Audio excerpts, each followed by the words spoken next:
Programming is an art या आपल्या YouTube चॅनलवर तुमचं सगळ्यांचं खूप मनापासून स्वागत आहे. कसे आहात सगळे? सुरू करूयात आजचं सेशन. त्याच्या आधी आपण मागच्या व्हिडिओमध्ये काय शिकलो त्याची आधी रिव्हिजन करूयात का? काय शिकलो आपण मागच्या व्हिडिओमध्ये? Basic elements of a program. एखाद्या प्रोग्रामचे प्राथमिक घटक कुठले असतात? डेटा अँड इन्स्ट्रक्शन, माहिती आणि त्यावर काम करणाऱ्या सूचना. ओके, त्याच्यानंतर काय पाहिलं? सी प्रोग्रामचं बेसिक स्ट्रक्चर पाहिलं, कसा लिहायचा त्याचे टप्पे पाहिले आणि मग आपला पहिला सी प्रोग्राम लिहिला, हॅलो वर्ल्ड. मग आजचे टॉपिक्स काय आहेत?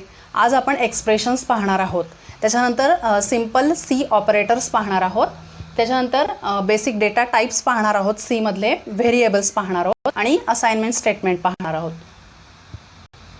ओके, तर ॲज वी सेड की कम्प्युटर्स फक्त मेसेज प्रिंट करू शकत नाही, तर ते कॅल्क्युलेशनही करू शकतात आणि ही कॅल्क्युलेशन्स एक्सप्रेशननी दाखवली जातात.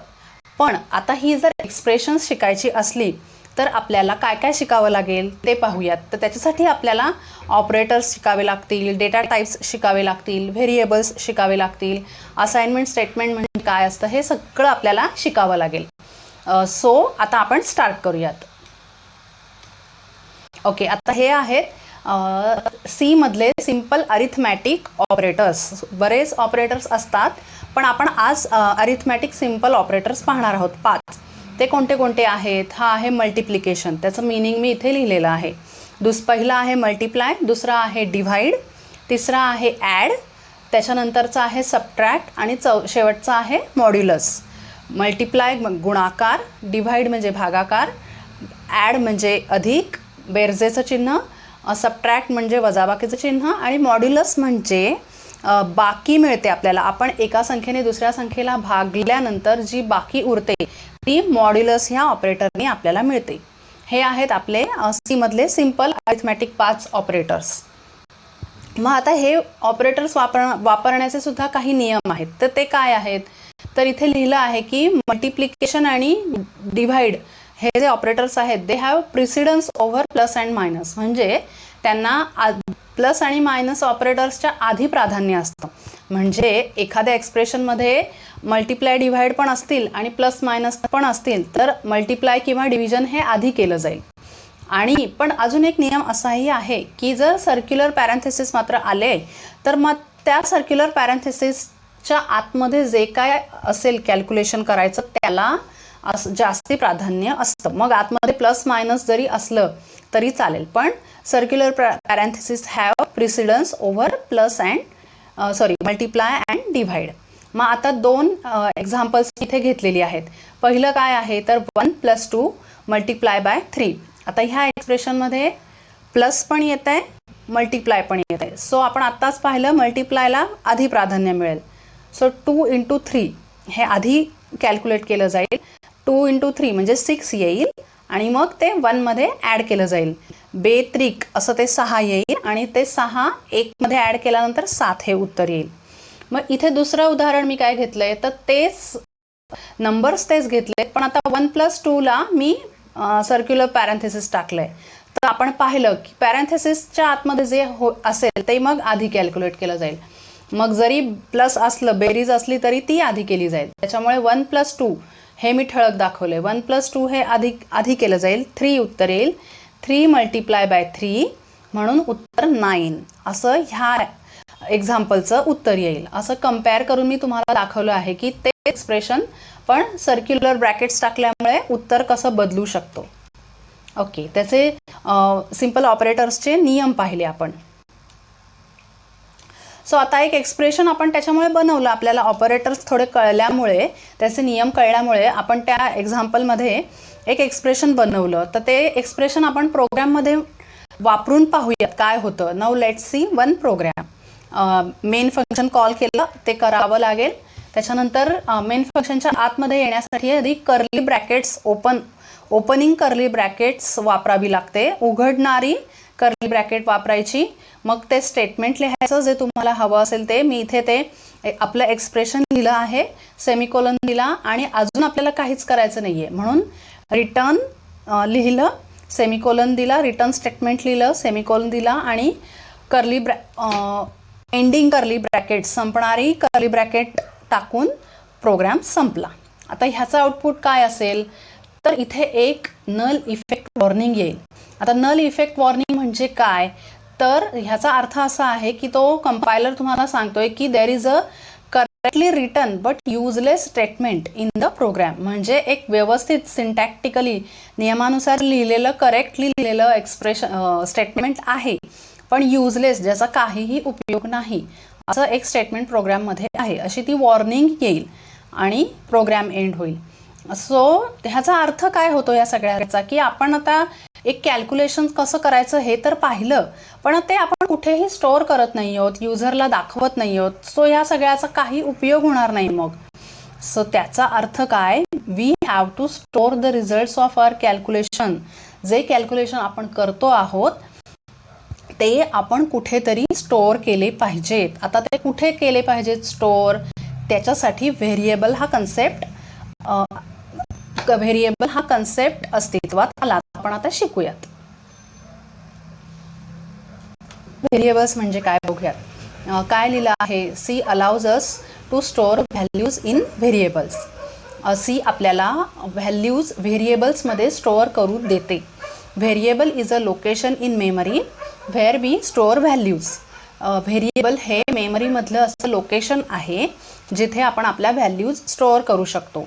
आता इथे ही कल्पना करा की इथे मी ह्या मेमरीमधल्या वेगवेगळे लोकेशन्स मी इथे ड्रॉ केले आहेत. आता समजा एक व्हॅर नेम नावाचा एक व्हेरिएबल आहे ज्याला, आणि अशी कल्पना करा की ही एक बाईट आहे, ही एक बाईट आहे, ही एक बाईट आहे.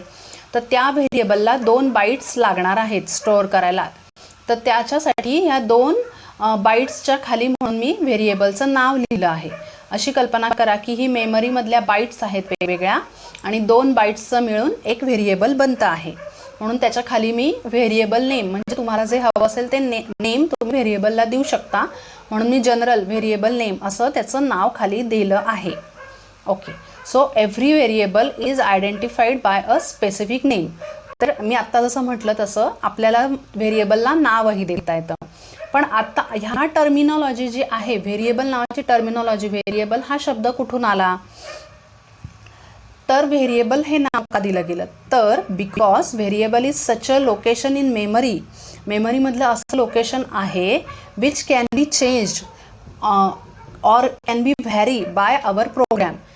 असं लोकेशन आहे जे आपला प्रोग्राम, जिथली व्हॅल्यू आपला प्रोग्राम चेंज करू शकतो किंवा व्हॅरी करू शकतो, म्हणून व्हेरिएबल असं नाव दिलं गेलं आहे त्या मेमरी लोकेशनला. ठीक आहे, त्याच्यातली व्हॅल्यू जी आपण स्टोअर करतो आहोत ती वेळोवेळी चेंजही करता येते, म्हणून त्या लोकेशनला व्हेरिएबल असं नाव दिलेलं आहे. मग आता आपल्याला माहिती आहे की आपण व्हॅल्यूज व्हेरिएबलमध्ये स्टोअर करतो, पण त्यात कुठल्या प्रकारची व्हॅल्यू स्टोअर करायची आहे हे सुद्धा कंपायलरला सांगावं लागतं. तर त्याला डेटा टाईप, त्या कुठला प्रकार, जो शब्द मी आत्ता म्हटला त्या प्रकाराला डेटा टाईप असं म्हणतात. सो डेटा टाईप्स कुठले आहेत मग सी मधले ते आपण शिकूया. Data types tell the compiler which type of data or value will be stored in that variable. आत्ताच आपण म्हटलं डेटा टाईप कंपायलरला सांगेल की मला कुठल्या प्रकारचा डेटा ह्या व्हेरिएबलमध्ये स्टोअर करायचा आहे. आता आज आपण 3 प्रायमरी डेटा टाईप्स पाहणार आहोत. ते कोणते कोणते आहेत, इंटीजर, म्हणजे तुम्हाला जर नंबर्स वापरायचे असतील व्हेरिएबल म्हणून, किंवा तुमची व्हॅल्यूज हे नंबर्समध्ये आहेत, तर हे इंटीजर नावाचं डेटा टाईप तुम्ही वापरू शकता. फ्लोट म्हणजे काय, तर व्हॅल्यूज नंबर्सच आहेत पण त्या डेसिमल पॉईंट आहे त्याच्यामध्ये, आपण मराठीत अपूर्णांक असं त्याला म्हणतो. तर ते जर का तसा जर नंबर असेल ज्याच्यामध्ये डेसिमल पॉईंट किंवा फ्रॅक्शनल पार्ट आहे, 4.5, 6.3 अशी जर व्हॅल्यू असेल तर फ्लोट हा डेटा टाईप वापरायचा. आणि कॅरेक्टर म्हणजे इंग्लिशमधले अल्फाबेट्स आहेत, ज्यांचं स्पेशल कॅरेक्टर्स असतात, सिम्बॉल्स असतात, असं जर सगळं वापरायचं असेल तर कॅरेक्टर नावाचा डेटा टाईप आपल्याला वापरता येतो. आपण डिटेलमध्ये बघूयात म्हणजे तुम्हाला समजेल.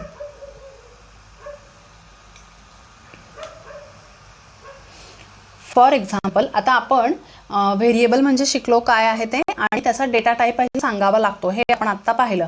म्हणून मी इथे व्हेरिएबलचं डिक्लरेशन कसं असेल मग, म्हणून मी इथे एक एक्झाम्पल घेतलं आहे की कसं डिक्लेअर करायचं. इंट नावाचा डेटा टाईप मग मी इथे घेतला आहे आणि मार्क्स नावाचं व्हेरिएबल मी एक डिक्लेअर केलं आहे. सो आधी डेटा टाईप लिहिला, व्हेरिएबलचं नाव लिहिलं आणि सेमिकोलन असं द्यावं लागतं. This statement declares a variable marks of type integer. हे स्टेटमेंट मार्क्स नावाचं व्हेरिएबल डिक्लेअर करतं ज्याचा डेटा टाईप इंटिजर आहे. म्हणजे मी इथे लिहिलं आहे, इथे मी पुन्हा डायग्रॅमॅटिकली मेमरीमधली एक जागा दाखवली आहे ज्याचं नाव मी मार्क्स दिलेलं आहे आणि ज्याच्यामध्ये मी इंटिजर टाईप व्हॅल्यू स्टोअर करू शकते. म्हणजे पूर्णांक जे आपण म्हणतो 10, 20, 20, 30 असे जे नंबर्स असतात ते मी इथे स्टोअर करू शकते. ओके, आता हे व्हेरिएबल्स जे आपण शिकलो कन्सेप्ट, त्याचं नाव देण्यासाठी सुद्धा काही रूल्स आहेत. आत्ता आपण म्हटलं की जे आपल्याला व्हेरिएबल वापरायचं आहे त्याला आपल्याला समजेल असं नावही द्यायचं असतं, पण ते कसं द्यायचं त्याचेही रूल्स आहेत. तर ते रूल्स आपण काय आहेत बघूयात. There are some rules for naming a variable. Let's see them. Okay, ते आपण आता पाहूयात. तर नाव जे व्हेरिएबलचं असतं ते it should start with letter or underscore. English letters जे आहेत कॅपिटल किंवा स्मॉल त्यांनी सुरुवात व्हायला पाहिजे, किंवा अंडरस्कोर हे जे स्पेशल सिम्बॉल आहे त्यांनी सुरुवात व्हायला पाहिजे.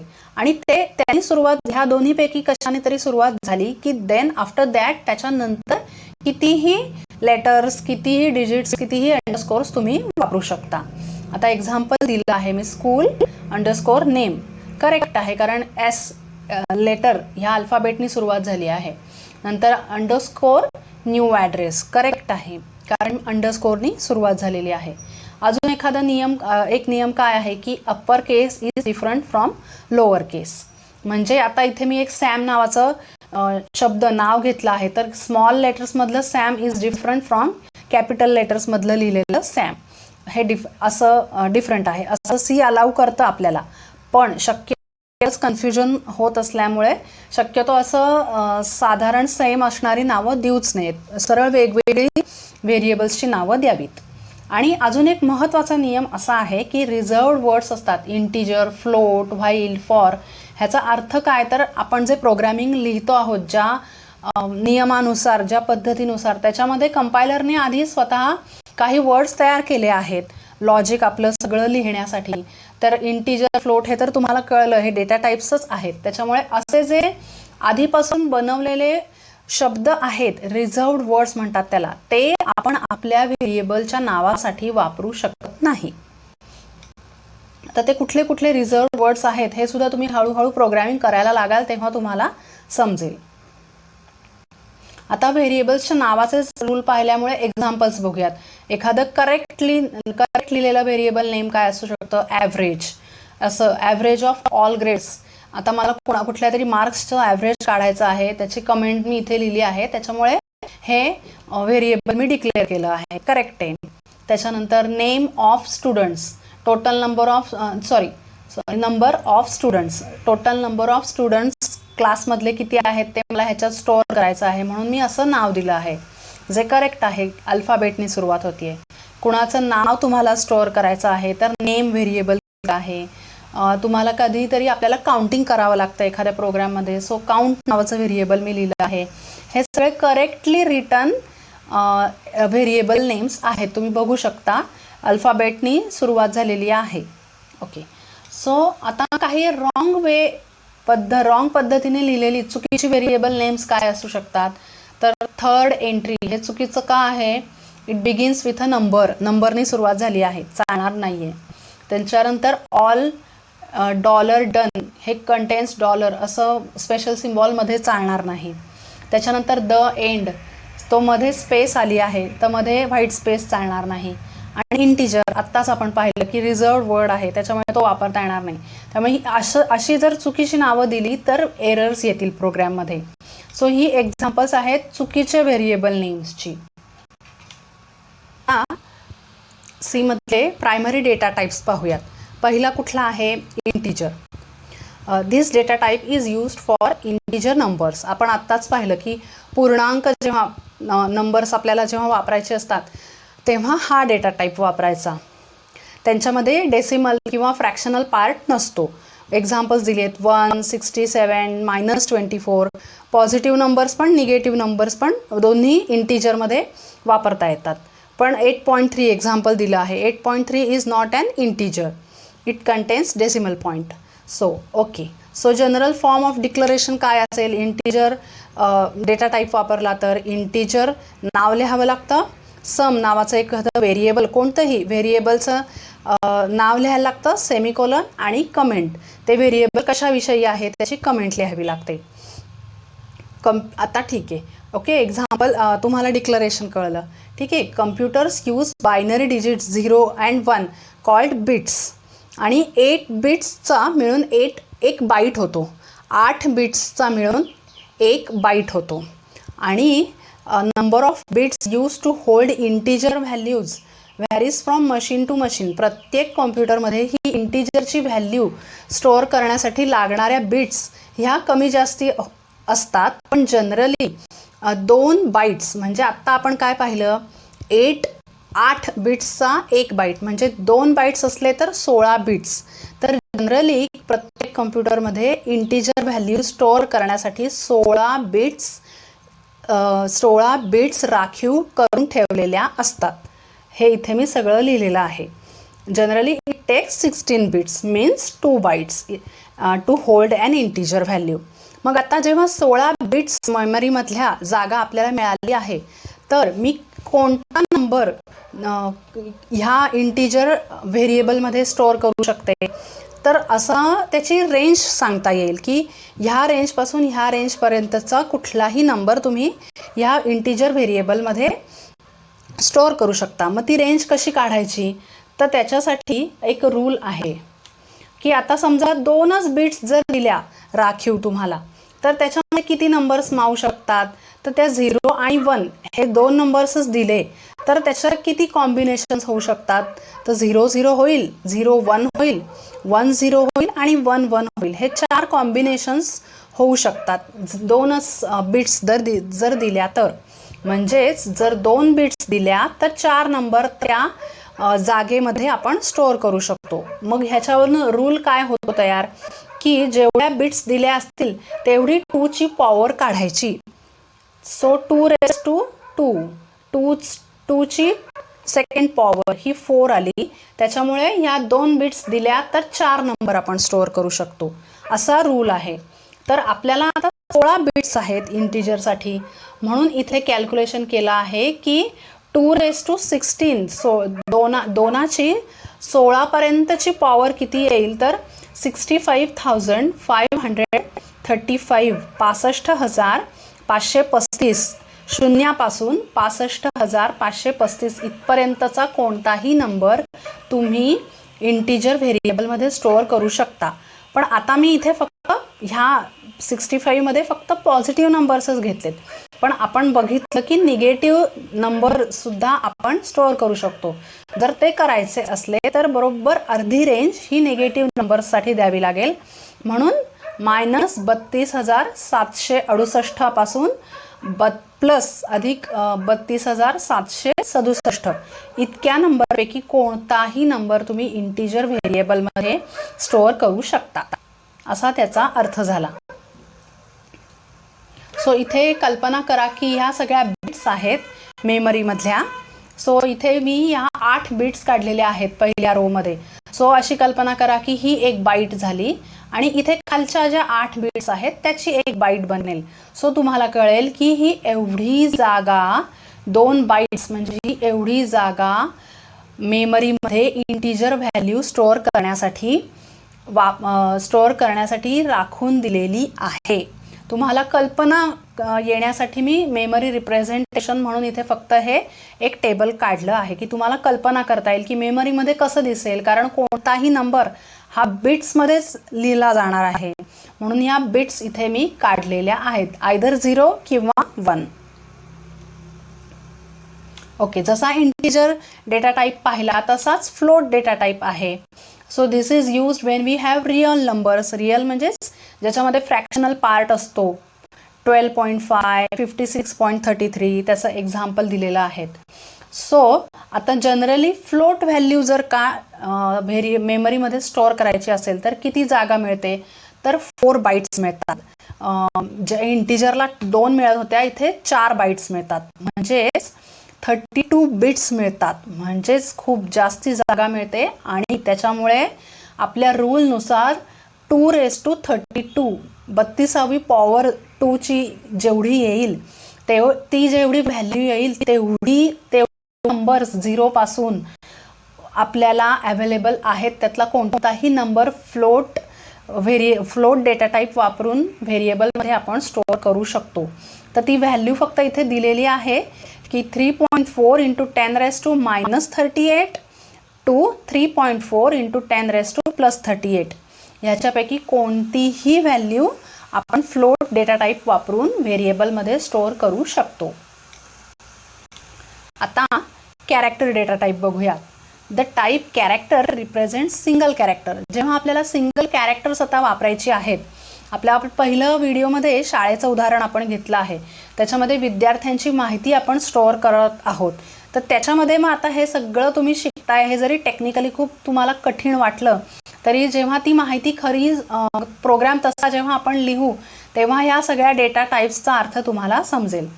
आता ठीक आहे. So general form of declaration काय आहे मग कॅरेक्टर डेटा टाईपचं, तर कॅर हा शब्द लिहावा लागतो, व्हेरिएबल नेम लिहावं लागतं आणि कमेंट.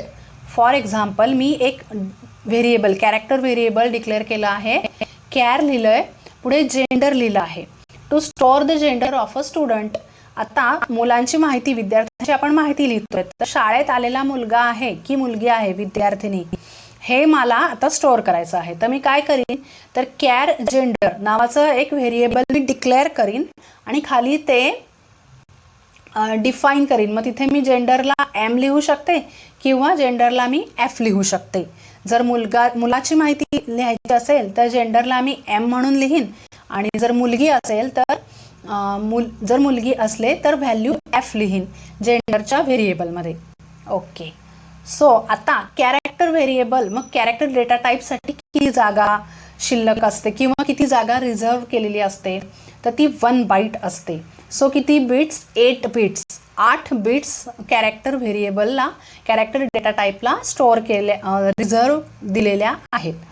सो मग आता जर का 8 बिट्स असल्या तर किती व्हॅल्यूज मग स्टोअर करता येतील आपल्याला, तर सगळ्या 8च्या 8 अवेलेबल नसतात, त्यातली एक बिट पॅरिटी चेक म्हणजे एक प्रकारची एरर चेकिंग आहे ते करते, त्याच्यामुळे 7 बिट्सच अवेलेबल असतात. सो मग 7 बिट्सच अवेलेबल असल्यामुळे आपल्या नियमानुसार 2⁻7, so it comes out to be 128.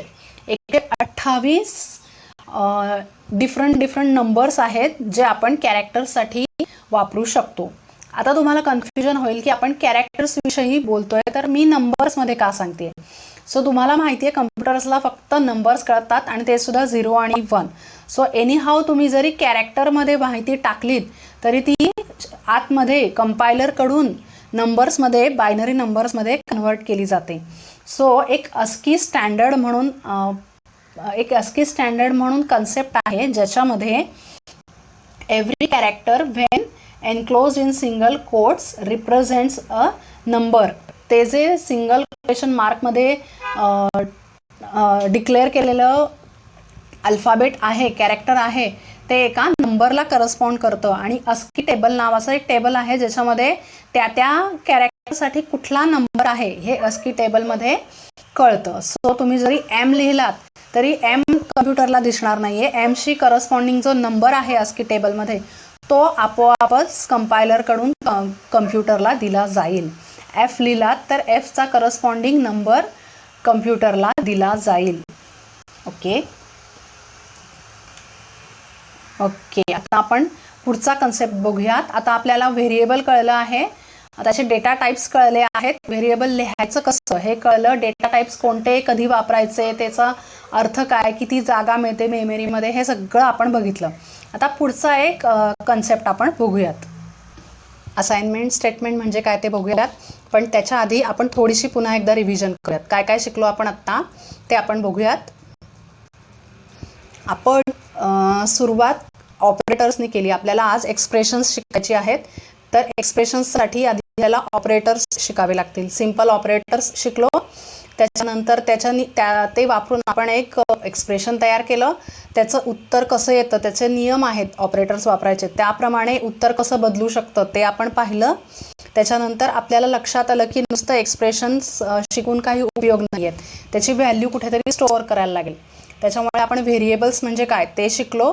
पण व्हेरिएबल म्हणजे मेमरीमधलं लोकेशन जिथे व्हॅल्यू स्टोअर करतो, पण कोणत्या प्रकारची हे कंपायलरला सांगावं लागतं हे आपल्या लक्षात आलं. त्याच्यामुळे प्रायमरी डेटा टाईप्स, त्याला डेटा टाईप असं म्हणतात त्या प्रकाराला, ते डेटा टाईप्स आपण शिकलो. त्याच्यानंतर व्हेरिएबल शिकतो, त्याच कंटिन्युएशनमध्ये व्हेरिएबल शिकतानाच त्याचं नाव कसं द्यायचं त्याचे नियम आपण शिकलो. करेक्ट पद्धत शिकलो, रॉंग वेज पण शिकलो. मग प्रायमरी डेटा टाईप्स नीट डिटेलमध्ये आपण शिकलो. इंटीजर, त्याच्यानंतर फ्लोट आणि त्याच्यानंतर कॅरेक्टर.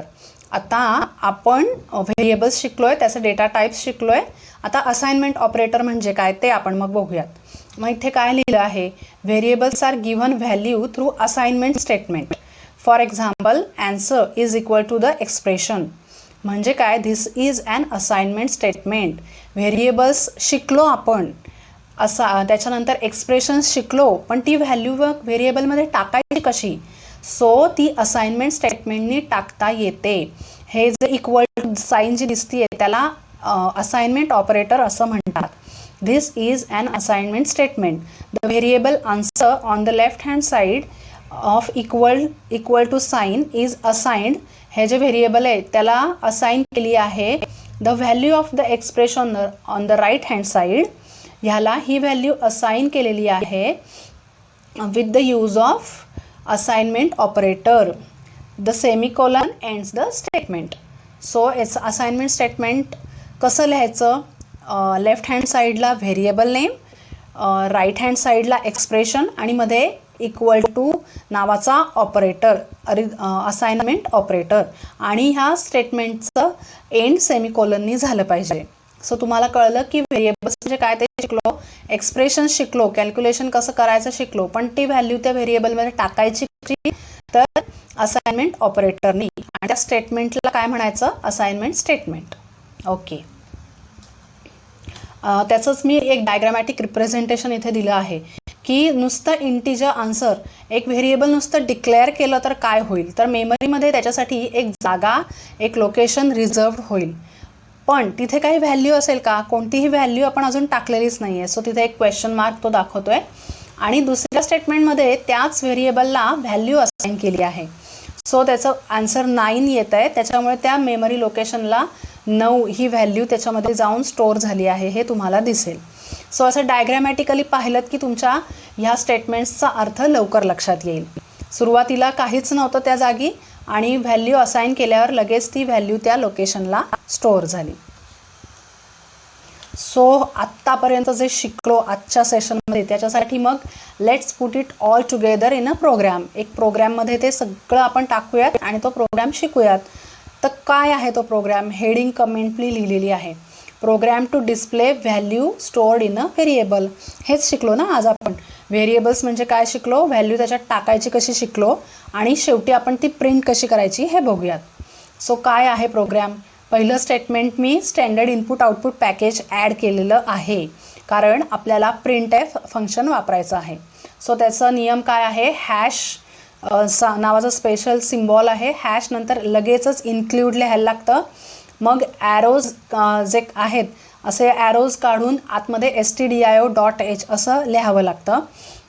हे आपण सगळं प्रोग्रॅमिंग कॉम्प्युटरमध्ये करून पाहणार आहोत. प्रोग्रॅम्स लिहून त्याचं आउटपुट कसं येतं, त्याच्यामुळे सिंटॅक्टिकली करेक्ट सगळं मी तुम्हाला शिकवणार आहे. आत्ता फक्त मी ओरली सांगते की हॅश लिहायचं, लगेचच इन्क्ल्यूड शब्द लिहायचा आणि मग ह्या ट्रँग्युलर ब्रॅकेट्समध्ये stdio.h ही फाईल इन्क्लूड करायची. त्याच्यानंतर जे व्हेरिएबल वापरायचं आहे ते आधी डिक्लेअर केलं. त्याचा डेटा टाईप इंटीजर आहे. कोणतं व्हेरिएबल आहे, answer. Integer type variable answer to store the answer. ह्याची कमेंट मी लिहिली आहे. मग इंटीजर मेन असं मेन फंक्शन आपण कॉल केलं ज्याच्या आतमध्ये curly brackets, opening curly brackets टाकून आपण आतमध्ये आलो. आता इथे इंटीजर मेन मी प्रत्येक वेळेस लिहिते. सो ते आधी इंटिजर का लिहावं लागतं, तर त्याचं सोपं उत्तर काहीतरी रिटर्न करतोय ते फंक्शन म्हणून आहे. पण तरीसुद्धा इथे मग त्या फंक्शनच्या आधी ते का लिहावं लागतं हे जेव्हा आपण फंक्शन्स शिकू तेव्हा तुम्हाला मी डिटेलमध्ये सांगेन. सो आत्ता फक्त एवढंच लक्षात ठेवा की मेनच्या आधी इंटिजर लिहावं लागतं. Integer main, circular parenthesis, curly brackets, आतमध्ये आल्यानंतर आपल्या व्हेरिएबलला एक एक्सप्रेशनची व्हॅल्यू असाइन करूयात आणि ती कॅल्क्युलेशन होईल, त्या ॲन्सरमध्ये ते टाकलं जाईल कारण ऑपरेटर्स वापरले आहेत.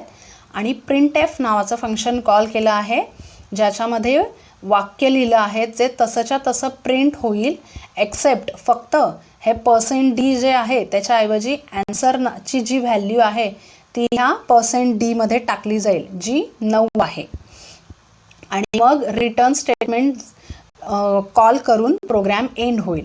सो ह्या एक्सप्रेशनची व्हॅल्यू 9 असल्यामुळे आन्सर इज 9 असं आउटपुट आपल्याला दिसेल. हे असं आउटपुट स्क्रीन जो असतो त्याच्यावर आपल्याला हे दिसेल, आन्सर इज 9. आता हे जे प्रिंट एफ स्टेटमेंट आहे फंक्शन हे आपण डिटेलमध्ये नेक्स्ट व्हिडिओमध्ये बघूयात, म्हणजे तुम्हाला हे %d वगैरे काय आहे ते नीट कळेल. सो आउटपुट काय येईल, आन्सर इज 9. सो ह्या सेशनमध्ये आपण ह्या एवढ्या सगळ्या गोष्टी शिकलेलो आहोत की आपल्याला एक एक्सप्रेशन कसं तयार होतं, कॅल्क्युलेशन कसं होतं, ते कसं स्टोअर केलं जातं आणि ते कसं प्रिंट केलं जातं, हे सगळं आपण ह्या व्हिडिओमध्ये शिकलो आहोत. तुम्हाला समजलं आहे का, मला नक्की सांगा. काही डाऊट्स, काही शंका असल्या तर नक्की विचारा. आणि माझं शिकवण्याची पद्धत आवडते आहे का हेही मला कमेंट करून सांगा. आणि आपला व्हिडिओ, आपला चॅनल लाईक, शेअर, सबस्क्राईब नक्की करा.